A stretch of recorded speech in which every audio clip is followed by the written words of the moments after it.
किसान साथियों राम राम। आशा और उम्मीद करता हूं कि आप ठीक ठाक होंगे। साथियों, हमेशा इस चैनल के ऊपर खेती की जानकारी के वीडियो लगातार अपलोड किए जा रहे हैं, परंतु इसके साथ साथ देश के अंदर क्या चल रहा है, क्या सिचुएशन बन रही है, ये बात भी हर इंसान को पता होना चाहिए। साथियों, पाकिस्तान के साथ जो झड़पें हुई और जो निष्कर्ष निकला, अब सीज फायर हुआ, उसके बाद हमारे देश के अंदर क्या हुआ, कौन सा देश हमारे साथ खड़ा हुआ, कौन सा नहीं हुआ, कौन सी नीति कामयाब हुई, कौन सी नहीं हुई, ये पूरी बात मैं इस वीडियो में बताने जा रहा हूँ। क्यों बताने जा रहा हूँ? क्योंकि हर देशवासी को इस बात की सच्चाई का पता होना चाहिए कि हमने जो पाकिस्तान के ऊपर उग्रवाद खत्म करने के लिए अटैक किए, उन अटैकों के दौरान हमें क्या मिला, क्या पाया और क्या खोया। साथियों, देश के अंदर हो चाहे खेती के अंदर हो, भाव की हो, चाहे जो भी जानकारी सच्ची और सटीक होती है, वो मैं किसान को लगातार भेज रहा हूँ और सावधान और सचेत करने की कोशिश कर रहा हूँ। और ये हर इंसान को का फर्ज भी बनता है, हर इंसान को पता भी इन बातों का होना चाहिए। इसलिए मैं आपसे विनती करता हूं कि आपको यदि ये संपूर्ण तथ्य मिलते रहें तो आप इस चैनल को सब्सक्राइब कर लें। साथियों, जो पाकिस्तान के साथ 3-4 दिन तक लगातार तनाव बढ़ा, उसके बाद जो सिचुएशन देश में बन रही है वो मैं आपको बताने जा रहा हूं। सच्चाई साथियों ये है कि भारत की सरकार पिछले कम से कम 25 वर्षों से लगातार सोई हुई थी। क्यों सोई हुई थी? क्योंकि भारत जिस विदेशी नीति के ऊपर काम कर रहा था, दुनिया उसके विपरीत जा रही थी। हर एक देश अपने सिस्टम से चल रहा था। कभी कभार कोई मौका मिला, जिस तरह से अमेरिका, भारत, ऑस्ट्रेलिया जैसे 4 देशों का समूह बना, परंतु भारत ने उस समय उस समूह के अंदर किसी तरह की ज़्यादा भागीदारी नहीं दिखाई, क्योंकि जब रूस के साथ झड़प हुई तो भारत ने शांति का प्रस्ताव रखा और यह कहा भी भारत शांति चाहता है। साथियों, इस विदेशी नीति के चलते भारत को सबसे बड़ा नुकसान हुआ है। वो क्या हुआ है? वो समीक्षा अब निकल के आ रही है। अब मीटिंगें चल रही हैं, रक्षा मंत्री मीटिंग कर रहा है, गृह मंत्री अमित शाह जी मीटिंग कर रहे हैं, बहुत से सरकारी अफसरों को तलब किया जा रहा है, उसकी राय ली जा रही है। मतलब यह है कि धुआंधार इसके ऊपर विचार किया जा रहा है। विदेशी नीति फेल क्यों हुई, चूक क्यों हुई? साथियों, पिछले साल का जो डाटा निकल के आया है वो मैं आपको बताने जा रहा हूं। सबसे पहले बताने जा रहा हूं कि देश को नुकसान क्या हुआ है। देश के अंदर आने वाली वस्तुओं की कीमत 10 लाख मिलियन डॉलर है और 10 देश से बाहर जाने वाली वस्तुओं की कीमत 64,000 मिलियन डॉलर है।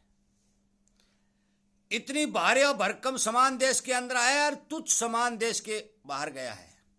लगभग 2.5-3 लाख करोड़ रुपए का व्यापारिक घाटा भारत को हुआ है। यह हुआ है विदेशी नीति का परिणाम। दूसरा, भारत जिस देश को मित्र मान रहा था और ये भारत ये कह रहा था कि हमारी पूरी दुनिया हमारे समर्थन कर रही है, साथियों ऐसा नहीं हुआ है। इजराइल जैसे 1-2 देश ने भारत का समर्थन किया, परंतु जिस देश के लिए मोदी जी, हमारे प्रधानमंत्री जी, जो बार बार गुणगान करके, यात्रा करके दोस्ती का हवाला दिया करते थे, और उसका नाम अमेरिका ये कहा करता था कि आतंकवाद के हम खिलाफ है, आतंकवाद को हम कुचल देंगे। परंतु जिस समय ये भारत के अंदर पुलवामा अटैक हुआ, उस टाइम अमेरिका के उपराष्ट्रपति यहाँ थे। उसके बावजूद वो यहाँ कुछ बोल के गए और वहाँ जाने के बाद उन्होंने यह कहा कि दोनों देश शांति बनाए रखें। और यहाँ तक भी नहीं कि उन्होंने पाकिस्तान को 1 लाख मिलियन डॉलर का कर्ज भी दे दिया। साथियों, और यह हुआ क्यों? हर देश अपना स्वार्थ साधने में लगा हुआ है।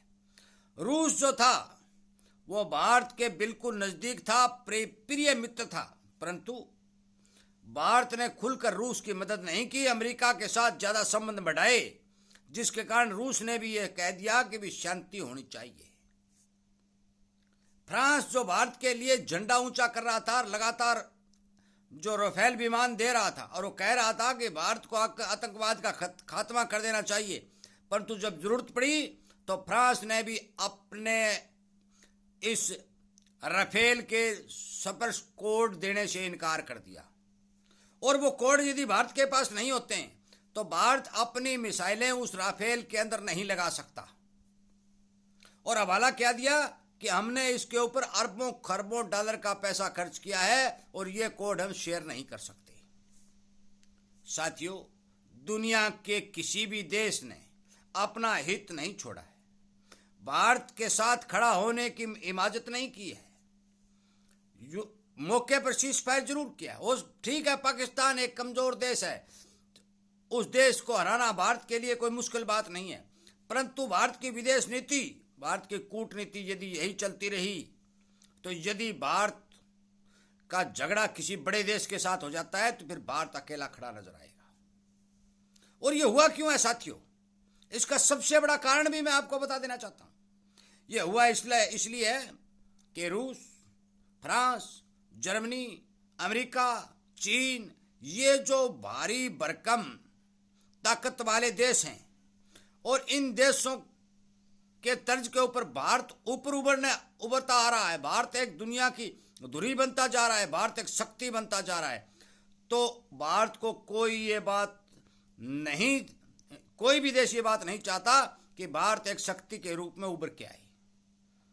सबको जलन साबित हो चुकी है। साथियों, भारत की कूटनीति बिल्कुल ही फेल दिखाई दी है। अब भारत ने प्रोग्राम क्या बनाया, वीडियो थोड़ा लंबा है, सुनिए। भारत ने सभी देशों की यात्रा करने की योजना बनाई है और उस योजना में एक नई चीज अब की बार निकल के आई है। और वो क्या आई है? वो आई है कि अब मौके के ऊपर भारतीय जनता पार्टी का शासन है। और आज तक जो सिस्टम हुआ वो सिस्टम केवल और केवल जिस पार्टी का शासन होता था वही पार्टी अपने सदस्यों को विदेशों में भेजती थी। परंतु अब भारत ने अपनी नीति में बदलाव करते हुए विपक्ष के भी सांसदों को, सरकारी सांसद जो हैं, उनके साथ मिलकर के विदेशी दौरों पर भेजने की योजना बनाई है। और ये 22 तारीख से शुरू होगा। हर देश में जाएंगे, भारत की जो नीति है उसके बारे में वो समझाएंगे, उन देशों को टटोलेंगे कि इस देश की क्या राय है और इस देश की क्या राय है। साथियों, अब जो सिस्टम पहले चल रहा था कि श्रीमान प्रधानमंत्री जी मोदी के अकेले विचारों के हिसाब से देश चल रहा था, ये अकेले आदमी के विचारों से जो कूटनीति बनाई जा रही थी वो नीति नहीं चली। अब रक्षा मंत्रालय, गृह मंत्रालय, अफसरशाही सबकी राय मशवरा लेकर विदेश नीति बनाने की योजना बनाई जा रही है। और भारत एक दुनिया की शक्ति के रूप में उभरने की कोशिश कर रहा है। इस बात की जलन दुनिया को क्यों हुई? क्योंकि पाकिस्तान ने जो ड्रोन और मिसाइल हमले किए, भारत ने सभी की काट कर दी। दुनिया को यह पता चल गया कि भारत अपने दम के ऊपर युद्ध लड़ सकता है, अपने दम पर खेल खेल सकता है।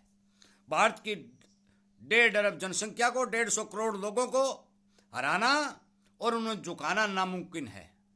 और जब ये दुनिया को पता चला तो दुनिया ने भारत का साथ देने की बजाय बीच का रास्ता निकालना शुरू कर दिया। जो लोग आतंकवाद के रूप में हल्ला मचाते थे कि मार दो आतंक को, कुचल दो, फलाना कर दो, धिकर दो, उन सब ने अपने हाथ पीछे खींच लिए।